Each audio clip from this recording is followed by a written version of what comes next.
All right, and we're talking today about, well, we have to finish up a little bit from last time. But after that, we're going to be talking about limit laws from section 2.3. But before we get to limit laws, we have to talk about infinite limits. Okay, so let me share my screen. Okay, and maybe we should just go to Desmos here. And let's look at a couple of different functions. First, let's look at just 1 over x. All right. So let's look at a couple of one-sided limits here. Sorry, I'm trying to bait my control panel into coming down. Come down, please. The controls are supposed to come down when I put my mouse right there. Okay, there they are finally. Oh, great, now it's not working. Erase. Okay, so let's just look at, maybe this a better color would be better. The limit as x goes to 0 plus here, 1 over x. All right, and so to connect that with the picture we're thinking about, what is, here this curve is y equals 1 over x. And so what happens to the outputs as the inputs get closer to 0 on the right? So it turns out that if you look at what's happening here, these outputs are, we say, increasing without bound. That means that they get bigger and bigger and bigger. And there's literally no bound to how big they get. So as x approaches 0 from the right here, the outputs are increasing without bound. So as x goes to 0 from the right, 1 over x increases without bound.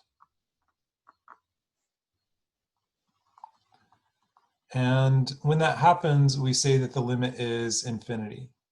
Okay, so infinity is just it's not a real number, and it's really just a notation to describe exactly the situation that maybe it's better to say in English. So as x approaches 0 from the right, 1 over x increases without bound. So for any bound, you can get close enough to 0 so that all the outputs are above that bound.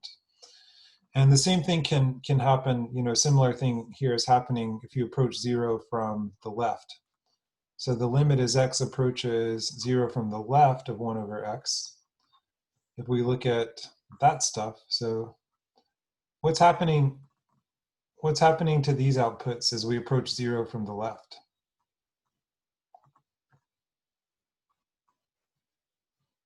They're decreasing. So notice how each output is lower than the last. Is there going to be any bound on how small they get? No. No, right? Now they're decreasing without bound.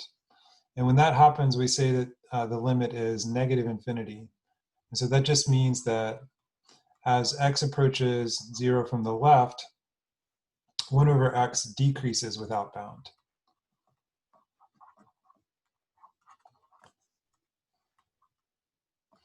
Okay, so these are both examples of the limit still not existing, but we can be a little bit descriptive about how it doesn't exist. This still gives you some information about how the function behaves, even though this is an example of the limit not existing.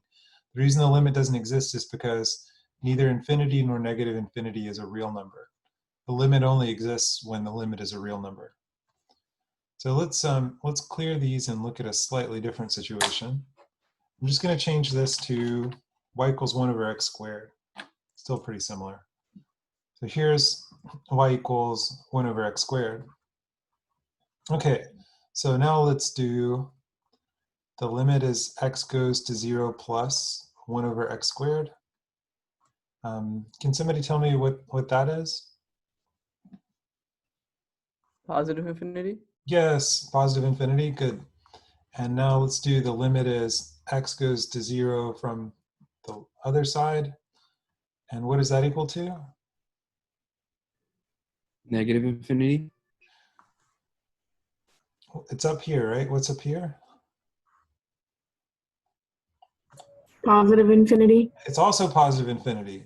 So in this case, we have the left side limit. This is the left side limit. This is the right side limit. They agree. And when the left side limit and the right side limit agree, then you can write that just the limit as x goes to 0 of 1 over x squared is equal to infinity. There's no plus or minus here. And so just like with when the limit was some finite number, if the limit exists, that means that the left side limit exists and the right side limit exists, and they are the same value, in this case, infinity. This is an example of a function that that goes to infinity in the limit. So lots of rational functions do that at different places. If I do x squared minus 1, maybe make it something even more complicated down here, x cubed plus x squared minus x, then put x squared minus 2 up here. I don't like what that minus 2 did. So here's an example of something called a rational function, and we're going to talk about these later today. So it's good to bring them up. If you took Math 105 and 141, I've taught both of those classes, but it was a long time ago, and I think they might have changed. You might have learned how to graph these functions. So what you'll find is that at some places it veers off to plus or minus infinity. These are called the vertical asymptotes, and those happen at the roots of the denominator. So this cubic polynomial, a rational function, is a ratio of polynomials. The polynomial on top, should write that down. A rational function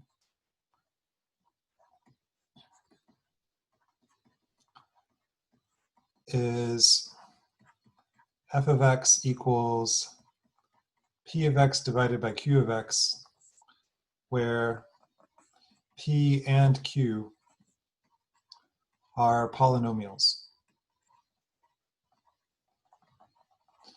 Okay, and we talked about what a polynomial is on the first day of class. So these vertical asymptotes happen at the places where the denominator has its roots.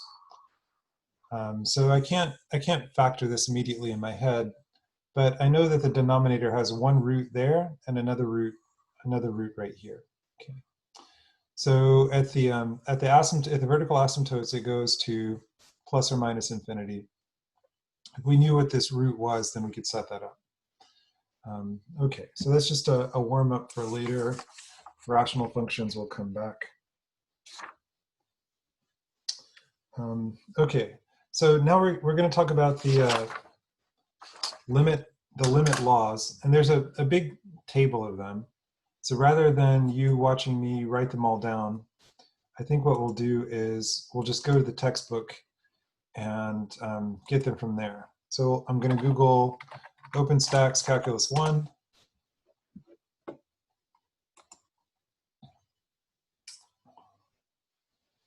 And view online. And then we'll go to the current section, which is 2.3, the limit laws. Close this. So a couple of these we talked about last time, right? So we went over these basic limit results fairly slowly last time. So you can review last time to remind yourself about these.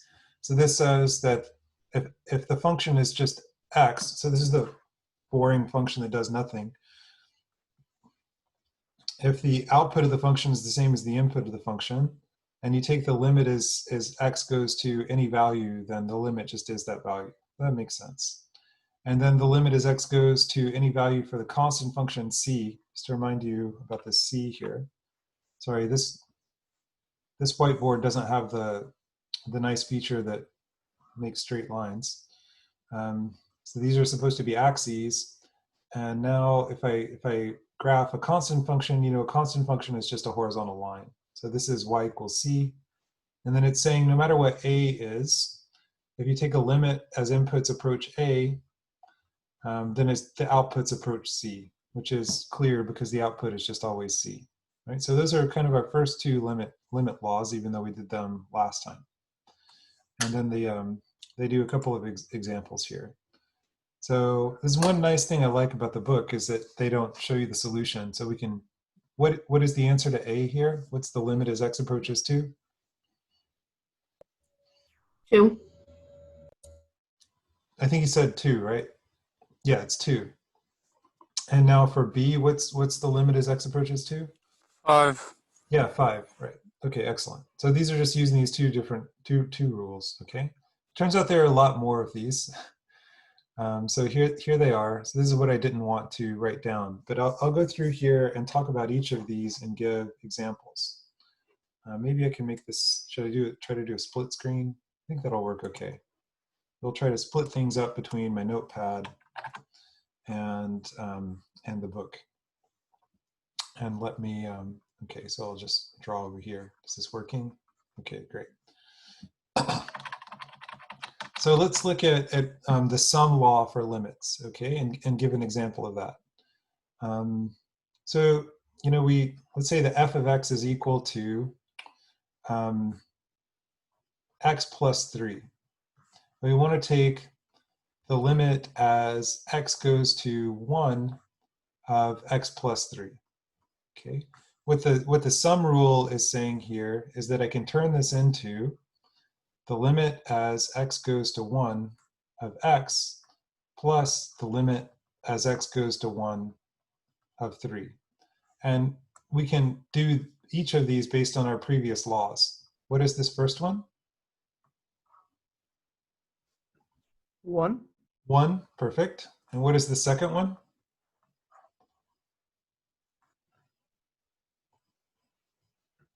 3. 3, beautiful. So the answer here is 4.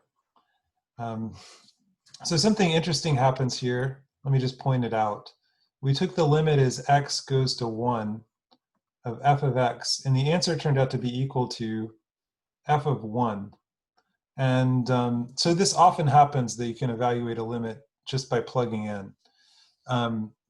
But you know, in math, you want to justify everything. So you know, sometimes you can do this and sometimes you can't. So why is that? It's basically going to follow from these limit laws that you can just plug in for just about every function that you can write down. But because math is all about, you know, derivations and understanding the rules for things, that we're not going to just assume that right off the bat. I just want to point out that it's happening here. And all of this would be exactly the same if we changed this to a minus. So if this were minus instead of plus, and this were minus instead of plus, then the exact same thing would happen. There would be a minus here, and this would be 1 minus 3, and then this would be negative 2. And this statement would still be true, that you evaluate the limit just by plugging in. You plug in 1 here, you get 1 minus 3, which is negative 2. All right, everybody okay with the sum laws? We've done an example. So let me sort of clear that out. So now let's look at the, we've done difference laws too, so that just says plus or minus. Let's do the constant multiple law, right? So now let's suppose we have some kind of line here. F of x equals 2x plus 4, let's say. And we want to take the limit as x goes to, I don't know, 7? I think I'll change this to 8, because I know we have a couple of examples later with 7. So the limit is x goes to 8 of 2x plus 4. Okay. All right, so notice that there's a plus sign here. So I'm going to use one of the limit laws that we already know to rewrite this as the limit as x goes to 8 of 2x plus the limit as x goes to 8 of 4. I was able to do that because of the sum law, which we talked about just 1 second ago.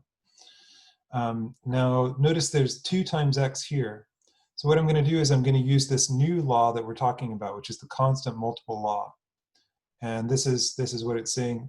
And so I'm just going to follow that rule in this case. What it says is that I can bring the limit on the other side of this 2.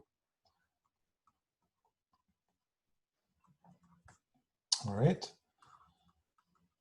And now I'm ready to evaluate all of these limits. Why did I write? I changed that 8 to an infinity. All right, so what is this limit? Am I writing too small? You guys able to see that?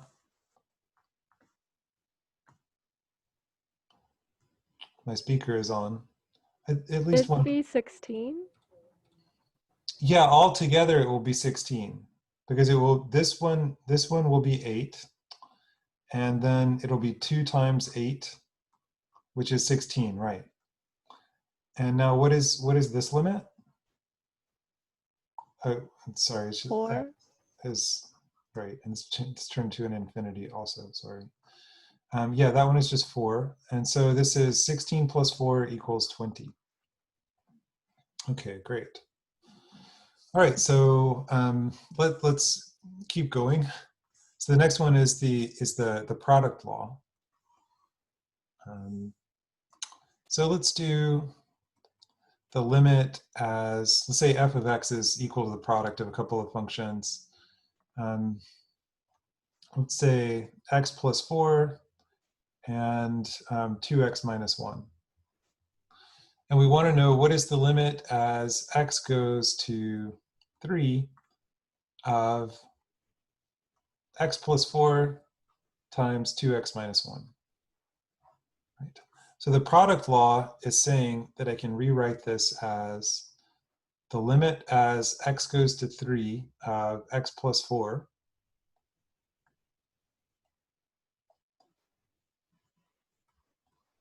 right there times the limit as x goes to 3 of 2x minus 1, which is here.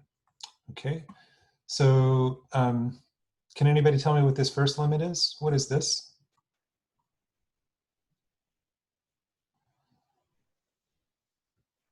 Seven. Yes, 7. And what is this? 5. 5, yes. Okay, so you guys probably figured that out just by plugging in, but the fact that you can plug in is justified by these first 3 laws that we've already talked about. So what we've shown with these first 3 laws is that you can just plug in for any line. And so you get 7 times 5, which is equal to 35. Okay. And an interesting thing happens now if you, I'm just rewriting what we just did. What we just did is the limit as x goes to 3 of f of x. And you can observe that this is actually equal to f of 3, which is 35. Okay. So for this as well, you can just plug in to get the limit. Right. Okay. So now let's do the quotient law. So let's suppose we have a rational function. Maybe we can go back to, well,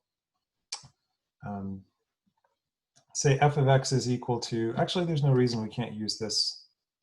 Sorry, a drop-down menu keeps popping up there. There's no reason we can't use this function from last time.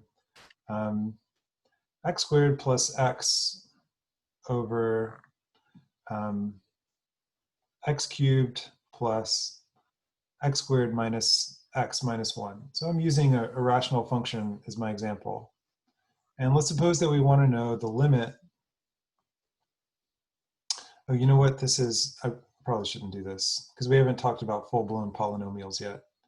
So I'll make this a ratio of lines. Okay, so we'll do 2x minus 3 over 4x plus 1 or something like that. So let's take the limit as x goes to 10 of 2x minus 3 over 4x plus 1. Okay, so what the quotient law here is saying is that I can rewrite this as the limit as x goes to 10 of the numerator divided by the limit as x goes to 10 of the denominator. There is one restriction which is important, which is that the limit on the bottom cannot be 0. But that's not something that happens here, so I don't have to worry about it. All right, so these are both lines, and we've established that based on the first three limit laws, they basically say that to evaluate limits for lines, you can just plug in. So what this becomes is 10 times x minus 3, sorry, that's wrong. 2 times 10. 2 times 10 minus 3 on top, and 4 times 10 plus 1 on the bottom. So this is 17 on top and 41 on the bottom, and we're done. Okay. And notice that what we've done here, we're taking the limit as x was going to 10 of this function f of x, and just notice that it turned out to be exactly f of 10. So once again, we've done the limit just by plugging in. And one of the reasons for the limit laws is just to justify when that can happen. All right. And okay. So I'm going to clear all of this. And let's look at the power law. The power law is saying that let's look at f of x is equal to let's do 2x minus 3 to the 8th power. So now if I want to take the limit as, let's say, x goes to 4 of 2x minus 3 to the 8th power, the limit law is saying that the limit can come inside the power. Or sorry, the power law is saying that it can come inside the power. So this becomes the limit as x goes to 4 of 2x minus 3 to the 8th power.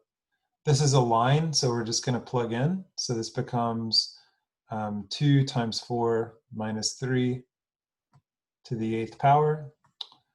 So this is 5 to the 8th power. I don't know what that is off the top of my head, so we'll just leave it like that. Okay. Notice that we were taking the limit as x goes to 4 of f of x, and the answer just ended up being f of 4. So once again, we've done this limit just by plugging in. That very often happens. It happens so often that I often tell my students, when you're doing a limit, if you can plug in, and that's the right answer.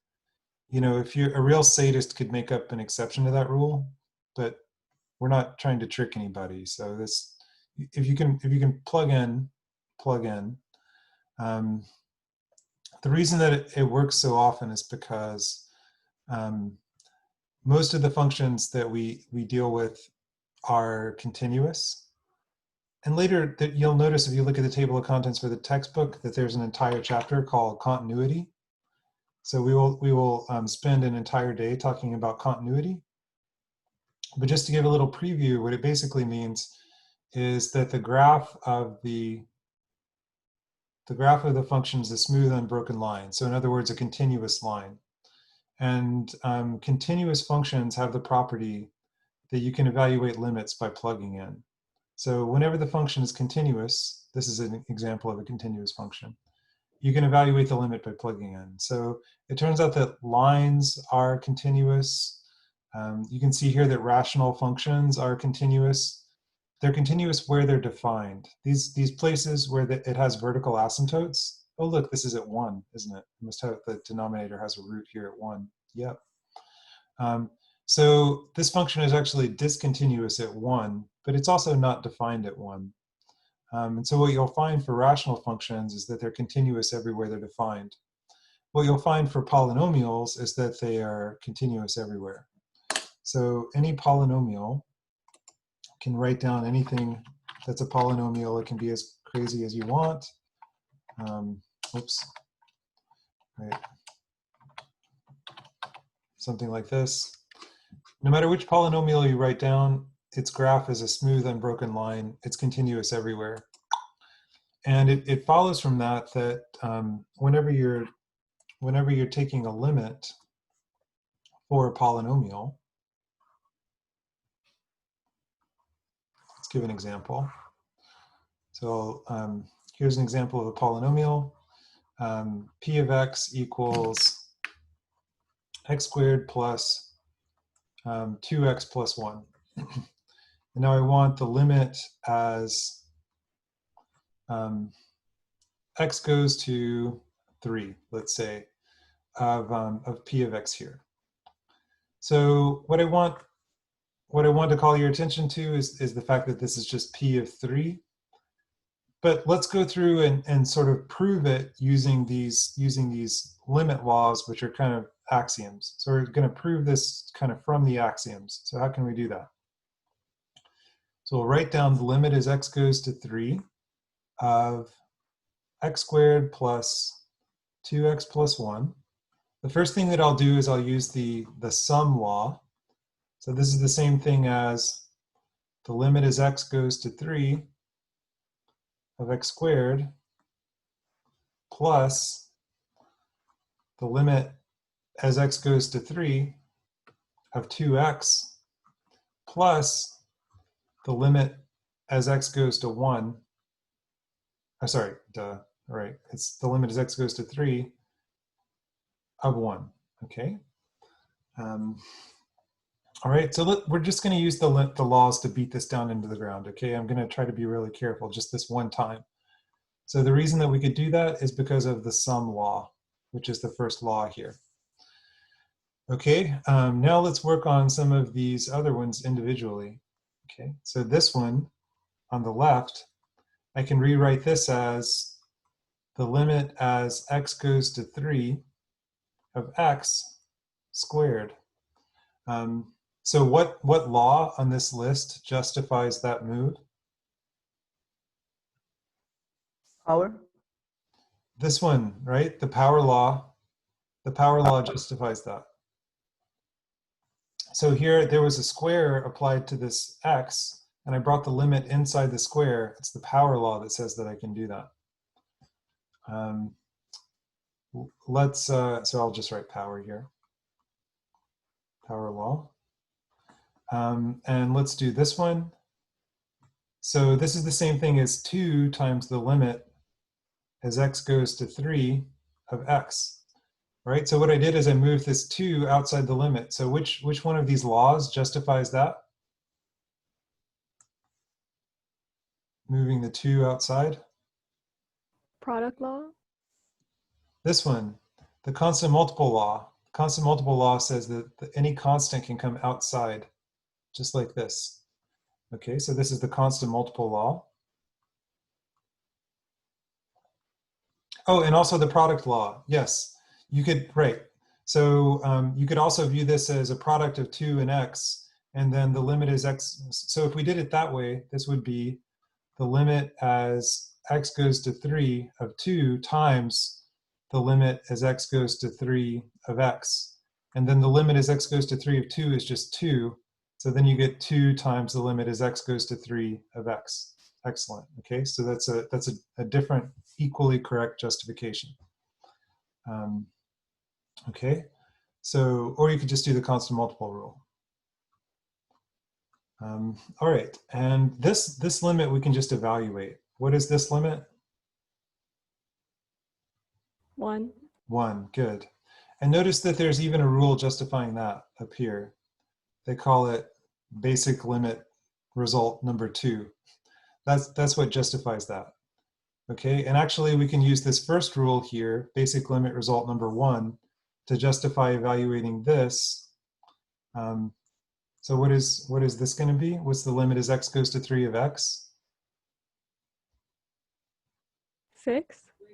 Yeah, altogether it's going to be 6 because this limit is 3, right?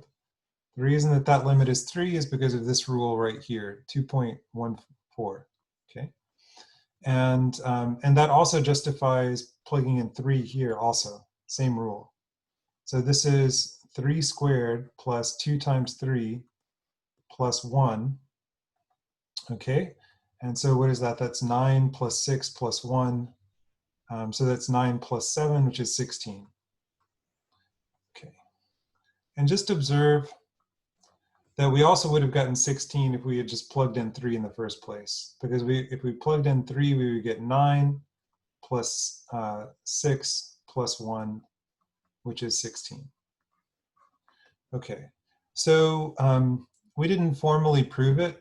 If you wanted to prove that you can just plug in for any polynomial, you can prove it using these laws, but you have to use a technique called induction, which some people have probably seen in 204. Anybody seen induction in 204? Probably somebody has. You're just being modest, okay? We're not going to show it for any polynomial, but hopefully you're convinced. No matter what polynomial I write down, by doing basically what I did here, I can justify just plugging in. So we're going to write it as a fact. So it's true that, let me write it in black. So suppose P of x is any polynomial,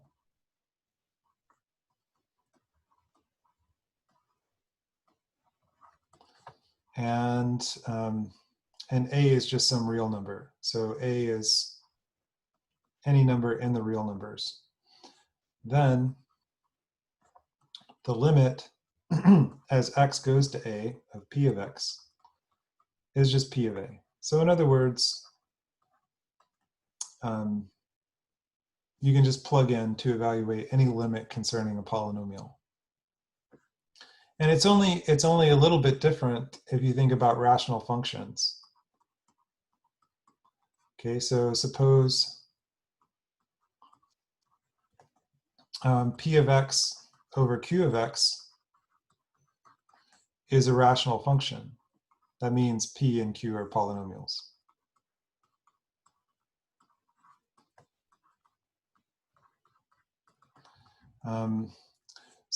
And now again, let's let A be any real number. So let A be any real number such that, now there's a condition that we have to be kind of careful about, such that the limit as x goes to A of Q of x is not 0. You have to be careful about dividing by 0. Okay. So let A be any real number such that the limit of Q of x, and by the way, Q of x is a polynomial. So, this is just Q of A, right? And it has to be the case that Q of A is not equal to 0, okay? So any real number except for a root of the polynomial Q is okay. Then the limit as x goes to A of P of x over Q of x, if you look at the quotient rule here, the quotient law for limits, that says that this is the same thing as the limit as x goes to A of P of x over the limit as x goes to A of Q of x. And so we're respecting this condition that m is not equal to 0. That was our assumption here about A. Then now we just apply the polynomial rule to each of these limits, limit 1 and limit 2, then you get P of A over Q of A. Okay. All right, so what we've just shown here is that if you're taking any limit of any polynomial, you can just evaluate the limit just by plugging in. And if you have any rational function, then as long as the limit value, or the value that you're letting x approach, as long as that is not a root of the denominator, you can just plug that in to do that limit also. And by the time we get done justifying everything, what you'll see is in just about every situation, if you can plug in the value that x is converging to, then you can evaluate the limit just by plugging in. It's also true for trigonometric functions, and it's true just about everywhere.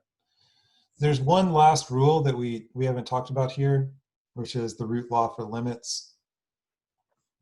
And so it's kind of obvious what it says, right? It's saying like, if you have the limit as x approaches 4 of like the 4th, I don't know, you make up the root here, the 5th root of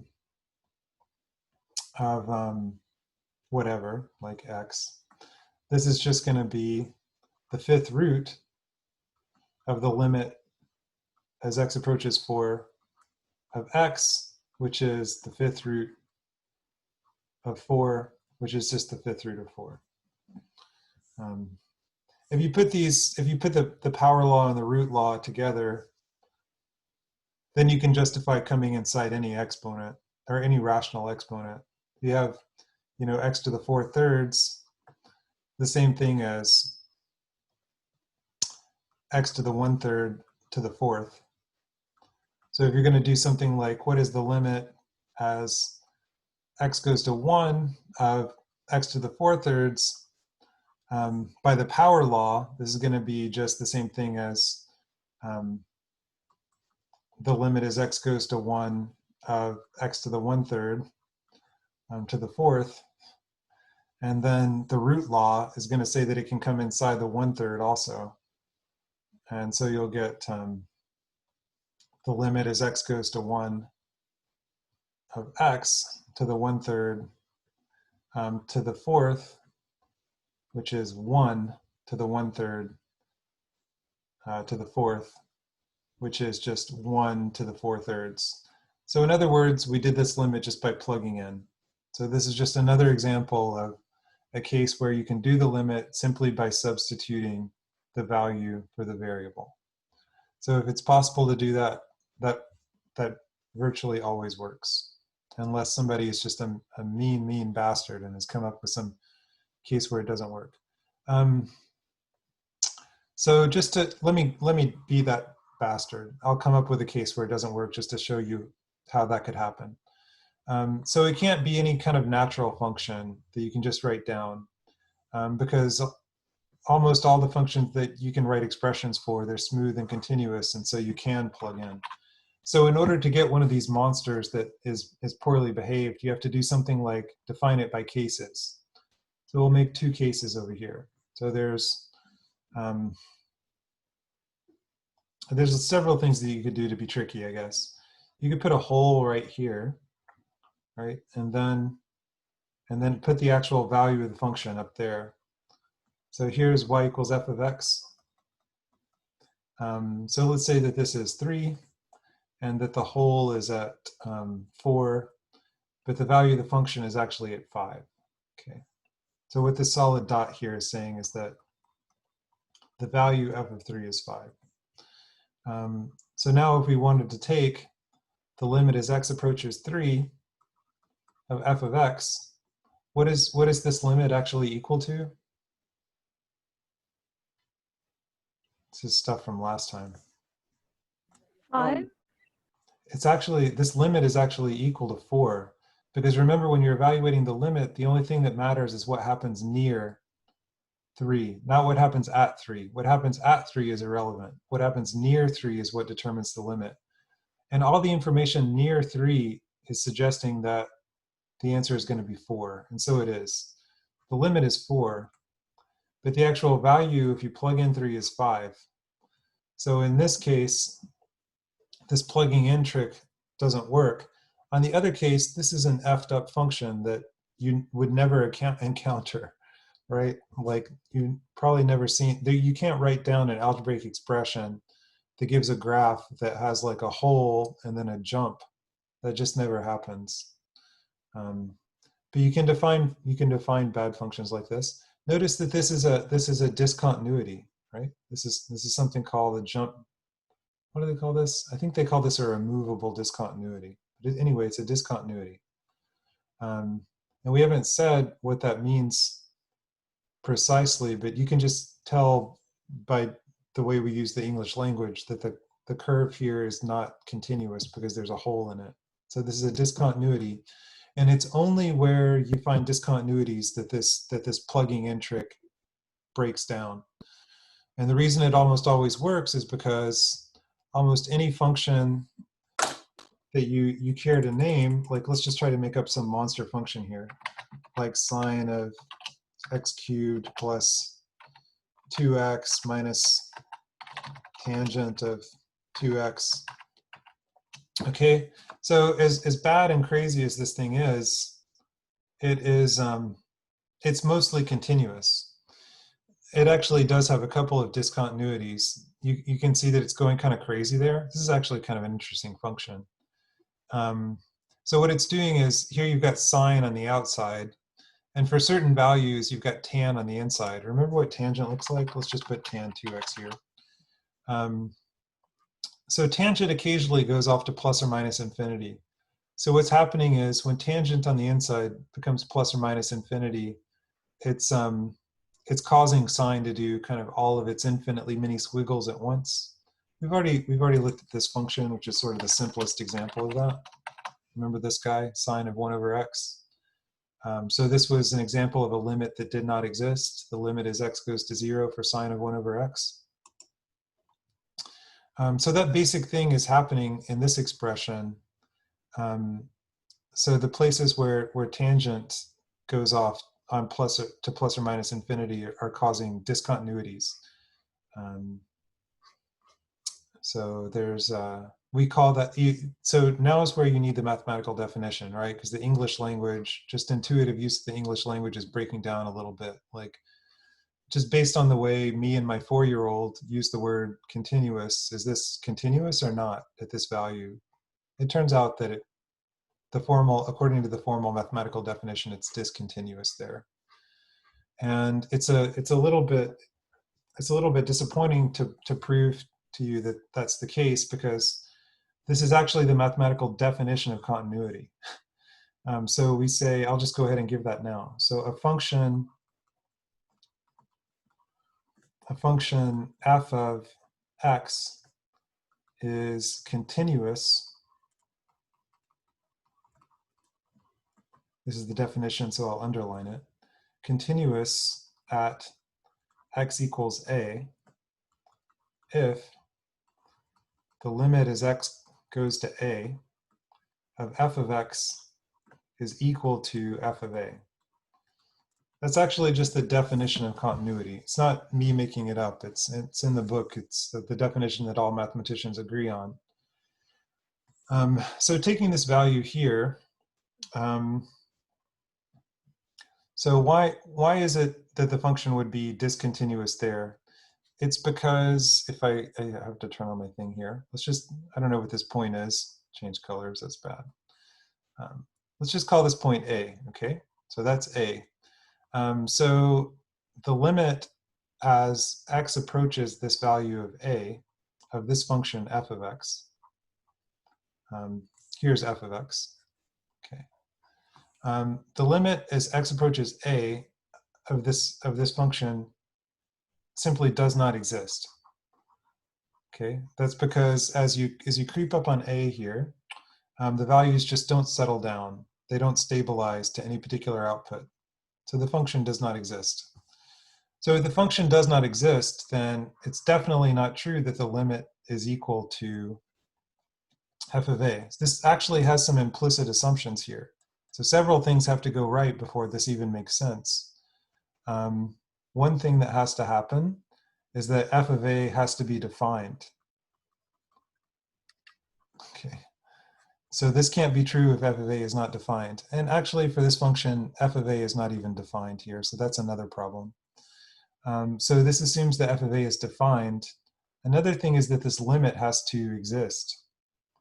The limit is x goes to a of f of x has to exist.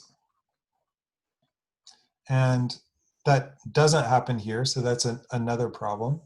And thirdly, they have to be equal. So there's sort of 3 ways to go wrong here. And in the case of this function that we've been looking at, both of these first 2 necessary conditions fail. But you can make up other examples where just the third thing fails. So the limit as x goes to a of f of x has to actually be equal to f of a. Okay. And so what's an example of these 2 being okay and then this one failing? It's exactly this. That's what that looks like, right? So the function is defined at a equals 3, and the limit does exist. The limit is equal to 4. The problem in this case is that the limit, which is 4, is not equal to the value, which is 5. So we call this this is a discontinuity. This is a discontinuity. Okay.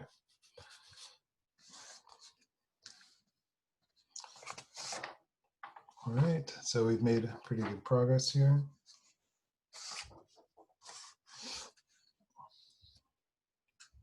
Okay, so we're gonna do maybe just, I don't know if this is too much or too little. Let me close out Desmos and just make this thing take up all the space and clear all my drawings. Okay, and let's get a fresh piece of paper here. And let's just do a sanity check to make sure that people are following along, all right? So I wish I'd set up a poll for this. Let's do a quick poll.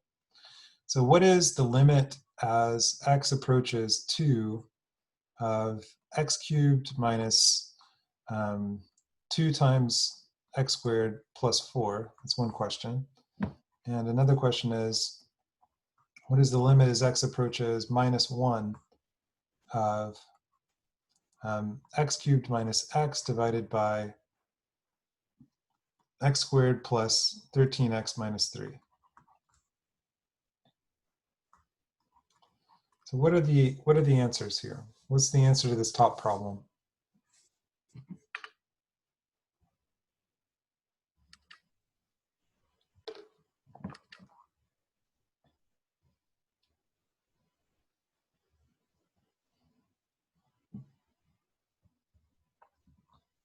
What kind of a function is this in the top problem?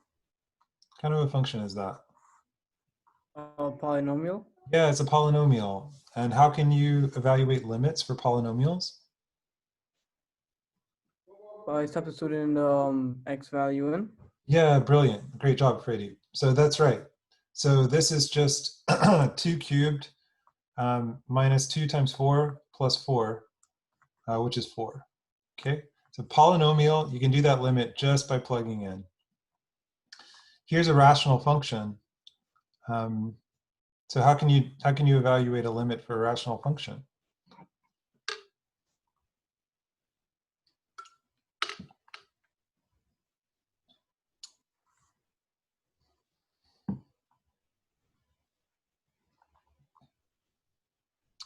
By plugging in.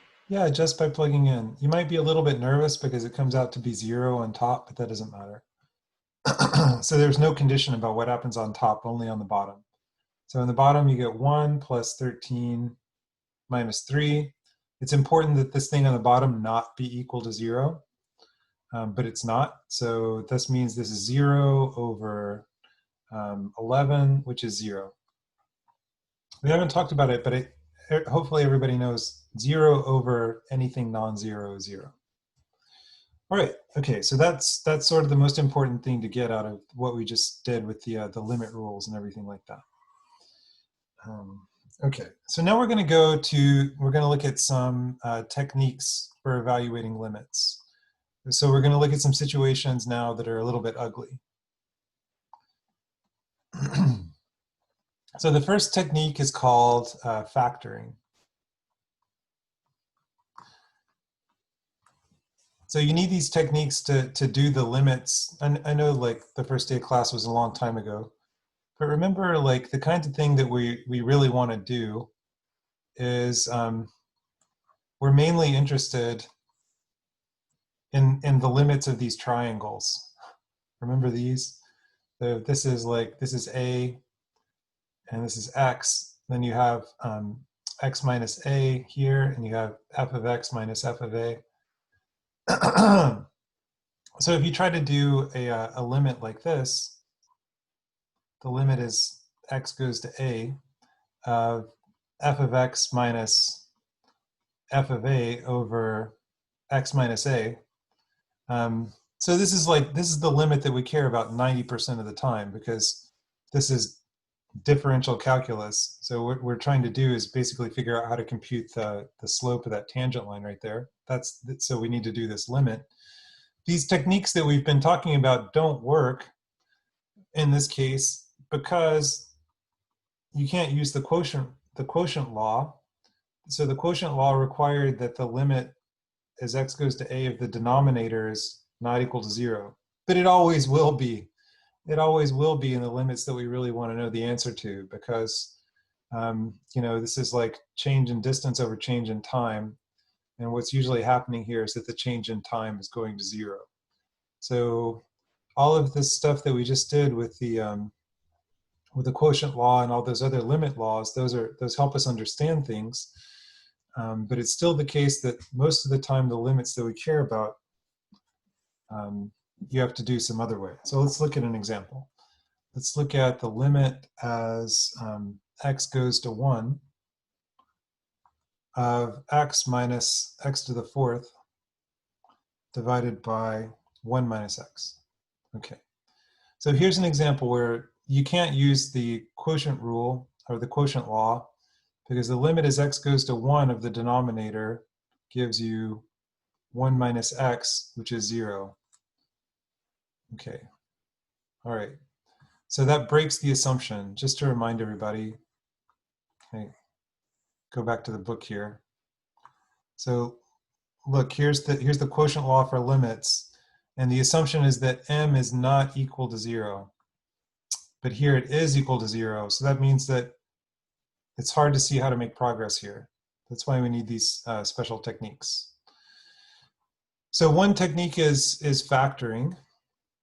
So it will often turn out that that the denominator is a factor of the numerator if they're both polynomials. So if you look at the numerator, x minus x to the 4th is the same thing as x times 1 minus x cubed,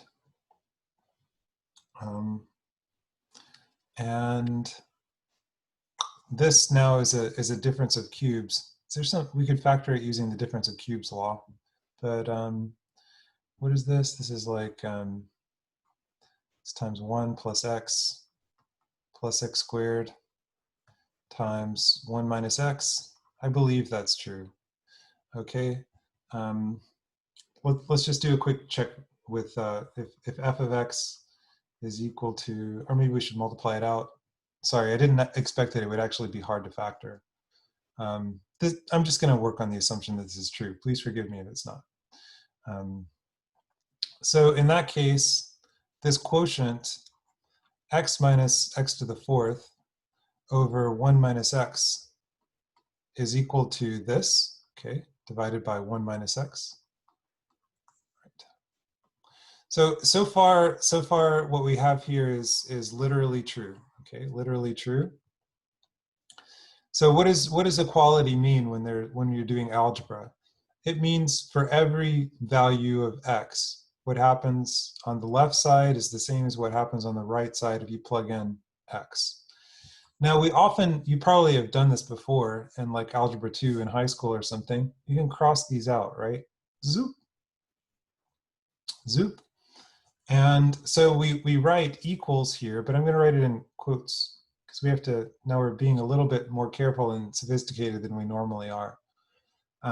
This is equal to x times 1 plus x squared. Okay.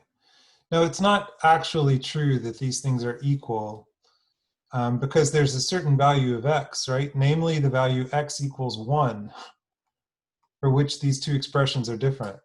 If you plug in x equals 1 over here, then you just get a real number, namely 3, right? This is just 3. On the other hand, if you plug in x equals 1 over here before you cross these factors out, then you get undefined.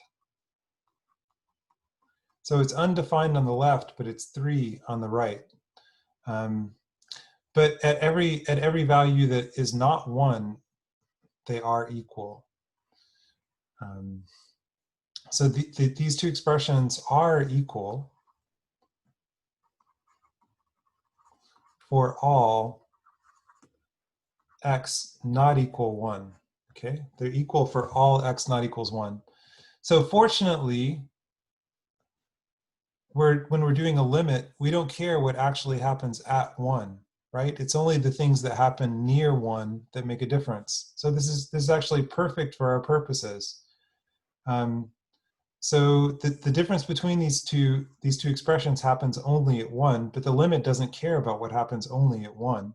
So it's literally true that the limit as x goes to 1 of x minus x to the 4th divided by 1 minus x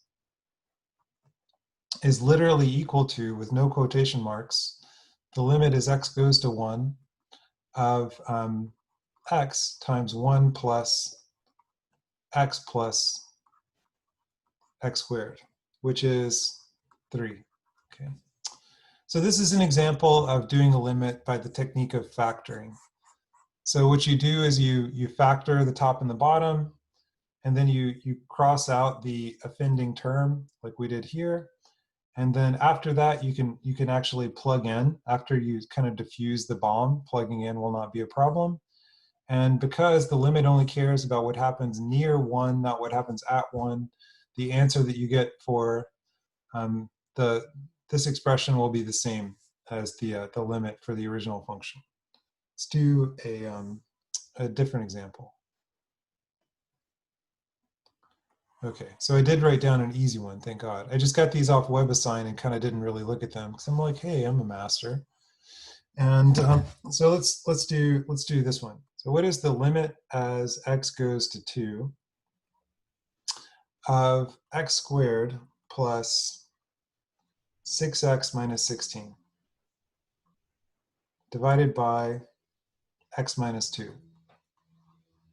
Okay, so here we have the problem that always happens when we're doing these interesting cases that we actually care about, which is the denominator explodes if you actually plug in a. If I were to actually plug in this 2, the denominator would be 0. So that's what makes this hard. So I'm going to use the factoring technique. This is the limit as x goes to 2. Okay, can somebody help me factor the top? How can we do it? Two numbers multiply to be negative 16, but add to be positive 6. What numbers are those? 8 and 2. Yeah, 8 and 2, excellent. So this is x plus 8 times x minus 2. I know that because the sum will be positive 6, but the product will be negative 16. And I divide by x minus 2. Okay. Now there's a common factor on the top and the bottom, zoop, zoop. All right, and so if I now consider this expression, it just becomes x plus 8. I have the limit as x goes to 2 of x plus 8, right? So x plus 8 is equal to x plus 8 times x minus 2 over x minus 2. I put the equals in quotation marks again because they're actually equal except when what is true? When x equals 2? Yeah, exactly. So when x equals 2, this is just 10. But when x equals 2, this is undefined because it's 0 over 0. Okay? But the limit doesn't care about what happens at 2. It only cares about what happens near 2. And so I can substitute in this expression for that one because it has all the important stuff, namely what happens close to 2. And so this is an easy one to evaluate. It's just a line we can plug in. So this is 10. All right. So that's the technique they call factoring. And now why don't we, I have some other techniques too, but I don't think we have time today. So let's go to your homework, your limit laws, and let's find, let's find one of your homework problems that has to do with a factoring technique, and we'll do that one together.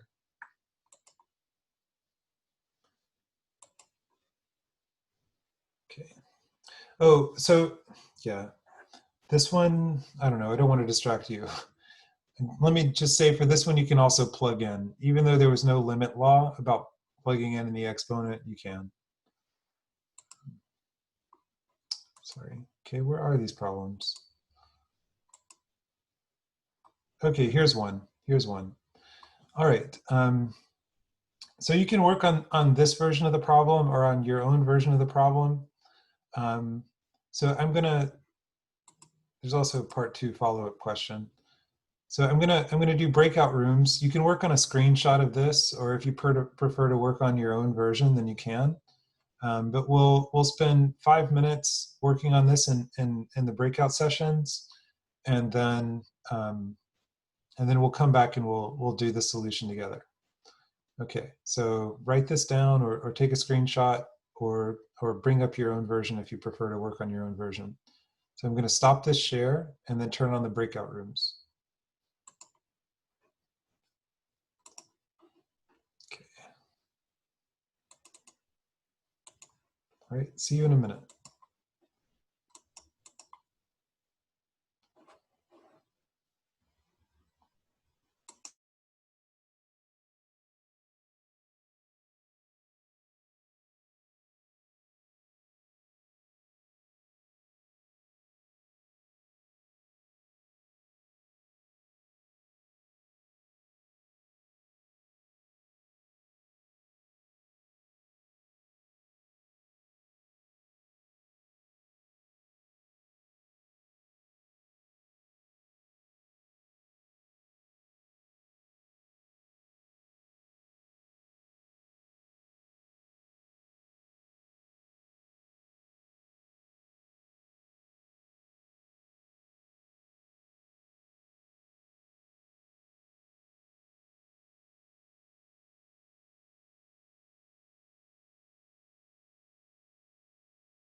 So there's a poll.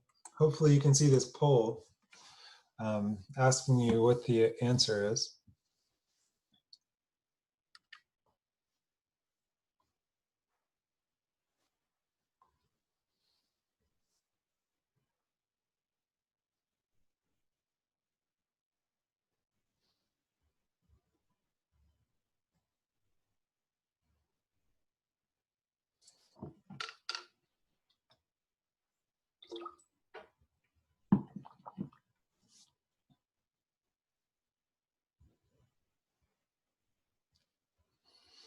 So this is awesome. Everybody's doing extremely well on the poll. Okay, so hopefully everybody's back now.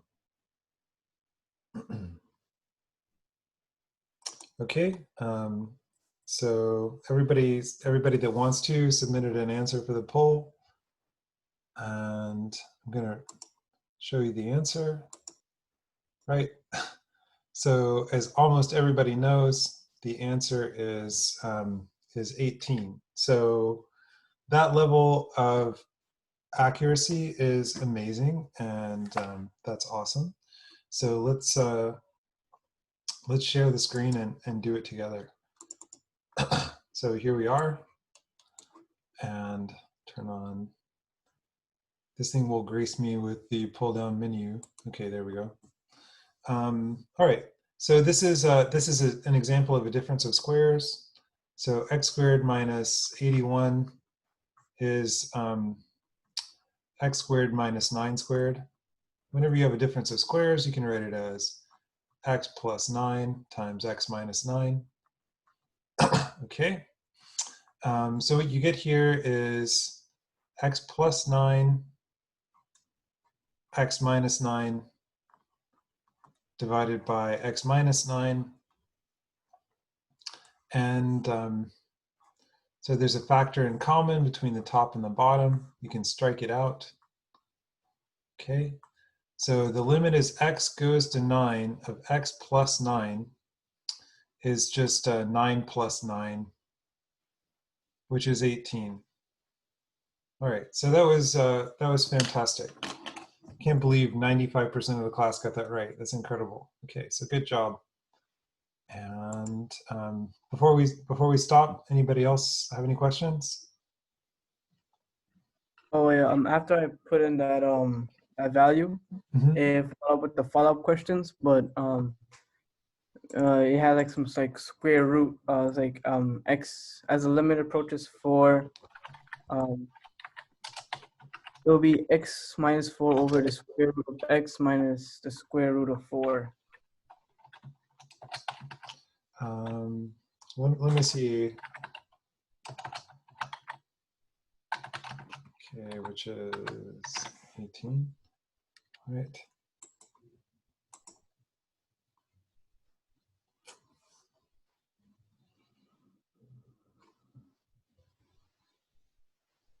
Oh, right, duh, okay. So x plus 9. Now, okay, so now it gives us a follow-up question. And yeah, so this is also a difference of squares. They mentioned the conjugate trick. I'll show you the conjugate trick next time.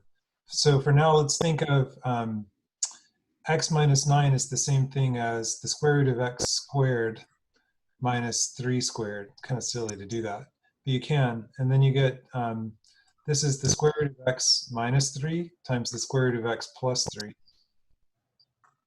Oh, okay. Got it. Okay, yeah, that's the trick. And yeah, that's right. And this is just 3. So then the x minus 3 cancels out, and this is just the square root of x plus 3. So the answer Okay. is 6. What if you have a number like square root of 5, square root of x minus square root of 5 in the denominator?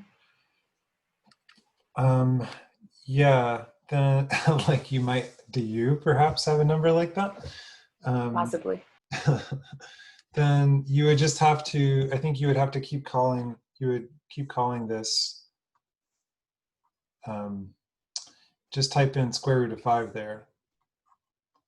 And then just plug in.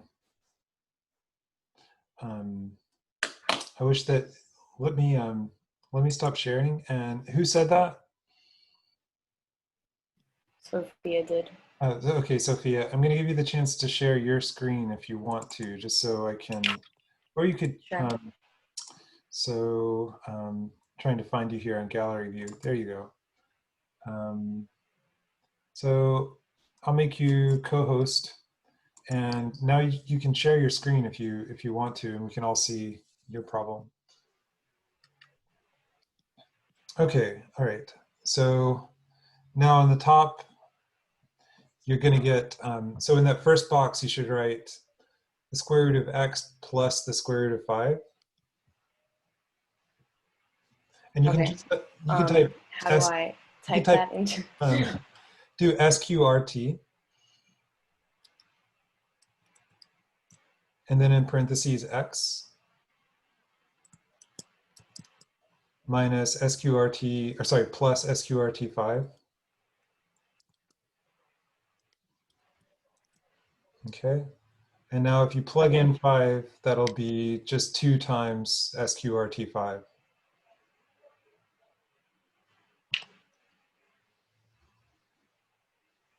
So just write that 2 times x QRT5. Mm-hmm. Right. Okay. There you go. Okay. Cool. Thank you. Okay. Anybody else? How'd you get 2? Just the square root of 5 plus the square root of 5 is the same as 2 times the square root of 5. Okay, so it's like you take like the actual raw number from square root of 5 and you just add them together? Yeah. Mm-hmm. Okay. All right, so I'm going to hang out here because it's my office hours. I'm going to stop recording.